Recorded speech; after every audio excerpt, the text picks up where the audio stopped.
Guys দেখুন তো, আজকে সকালবেলা প্রাইভেট পড়াতে এসে রাস্তায় হাঁটার সময় এই পাখিটি পেলাম।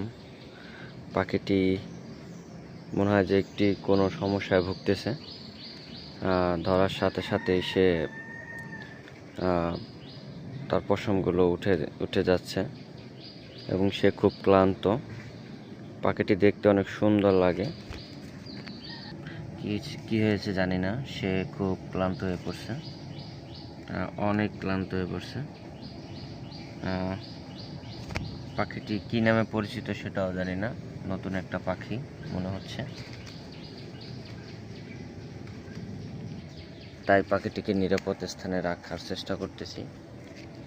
পাখিটি যেন ভালোভাবে থাকতে পারে, এই জন্য একটা গাছের ঠালে উঠিয়ে দিলাম, বসে থাকো, নালে কুকুরে এসে নিয়ে যাবে। নিরাপদে রাখার চেষ্টা করলাম।